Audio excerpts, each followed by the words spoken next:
The biggest breakthroughs don't come from learning more. They come from unlearning. And I know that sounds backwards. After all, we're taught from a young age that knowledge is power. More books, more trainings, more certifications. But here's the truth. In nearly 2 decades of teaching and practicing yoga, the most valuable shift I've ever experienced didn't come from adding more. It came from letting go. Not in a workshop, not in a teacher training, not from some new technique. It came through the process of unlearning, of stripping away what no longer served me so that I could finally see what actually mattered. And here's why this matters to you. When you master the art of unlearning, you open up doors you never imagined possible. Your yoga practice, your teachings, your passions in life, they stop being weighed down by rules, by comparison, and by the need to control. They become something that's alive, something that's vibrant, something that's worth keeping. Today I want to share with you this lesson, the 4 steps to unlearning. It's a skill that we're never taught, which is why so many of us end up stagnant, weighed down by comparison, overwhelmed by the flood of information that's out there, and trapped by the belief that we can control everything in life. But once you begin to practice what it means, not just to learn, but to also unlearn, you create space for real growth, for clarity, authenticity, and a greater sense of possibility. I want to pause for a moment and say that I really appreciate you being here, and to introduce myself. For those of you who are new to the channel, my name is Josh. I am a yoga, meditation, and mindfulness teacher based out of San Diego, California. And this channel is where I take everything that I've studied over nearly 2 decades and distill it into teachings that are more accessible and more relatable, whether you're a student of yoga or not. I've taught in yoga studios, health clinics, universities, corporations. I've even worked with the United Nations. And what I've seen both in myself and in my students is this, that the key to transformation isn't about piling on more knowledge. It's about learning how to let go. And if you're like me, that's not an easy process. But I promise you, it's not as far away as you might think.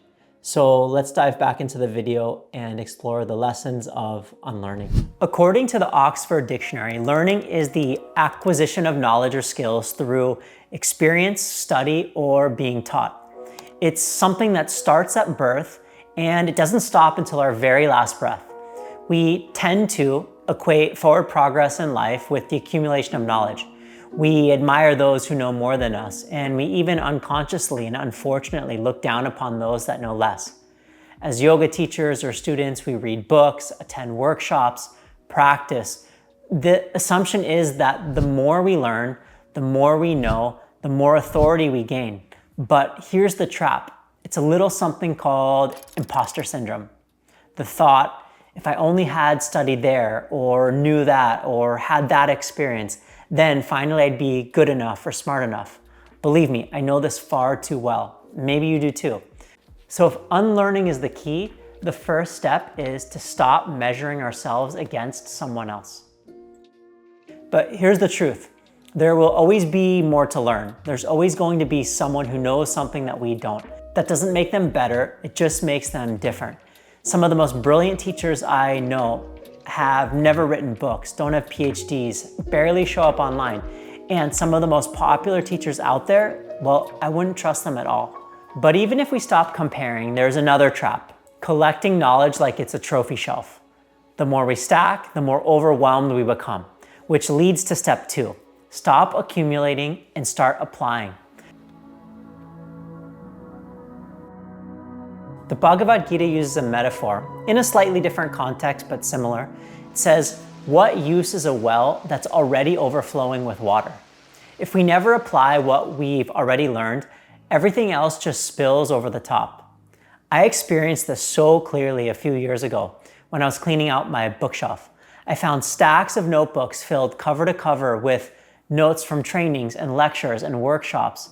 And as I flipped through some of those notebooks, I realized that most of what I had written down, I never looked at again. And many of the details of what I thought were important at the time had been completely forgotten. But do you know what did stick?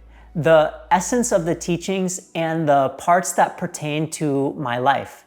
And then it hit me. I wasn't collecting knowledge to live it. and to embody it. I was doing it to feel smart, to prove myself. Like the details were what would make me stand out. That was the turning point. I stopped obsessing over the details. I started trusting that what truly matters will stick.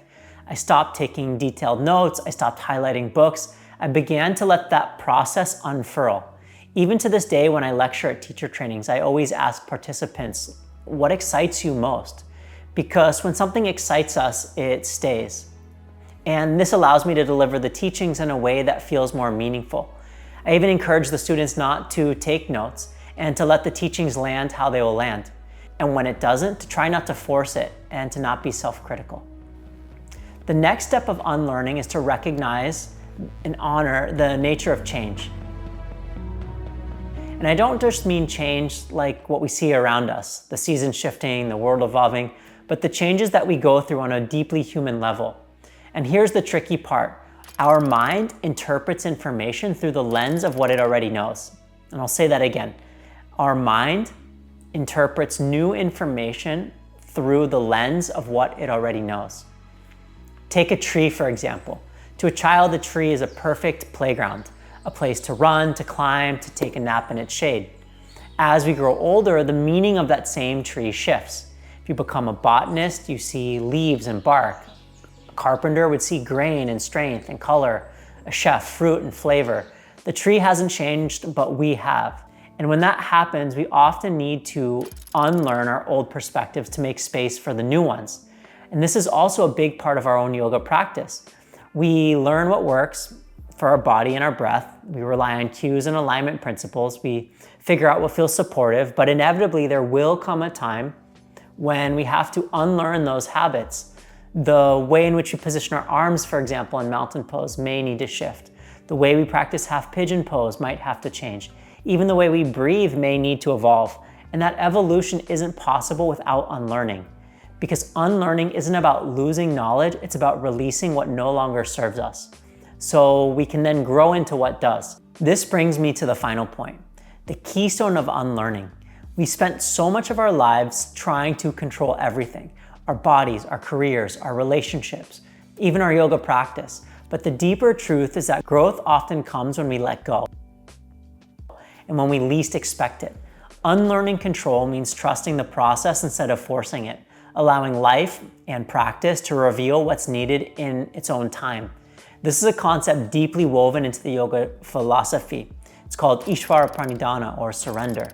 Surrender is not giving up. It doesn't mean apathy. It's not a passive state. Surrender is an active participation in life while fully trusting that whatever arises or doesn't is perfectly okay. And this is the essence of unlearning, letting go of comparison, letting go of accumulation, letting go of control. After nearly 2 decades of teaching in so many different spaces, like I said, from yoga studios to universities to the UN, what I've come to see is that the real breakthroughs don't come from piling on more knowledge. They come from letting something go. Just like those notebooks on my shelf, the details fade, but the essence remains. And the same is true in practice. When we stop forcing ourselves to learn what we think we should know and instead follow what excites us, that's when the lessons truly take root. Only then can we make space for growth that's authentic, sustainable, and filled with clarity and authenticity and a sense of possibility. So the next step forward isn't learning, it's unlearning. If this resonates with you, here's my invitation. Take one thing that you've been holding on to, whether it's a comparison, a detail that you've been trying to perfect, or the need to control an outcome, and let it go, just for today. And notice how that shift feels. And if you'd like more insights like this, make sure that you like and subscribe to this channel and share this video with someone who might need the reminder that sometimes the best way forward is not to add more, but instead to release.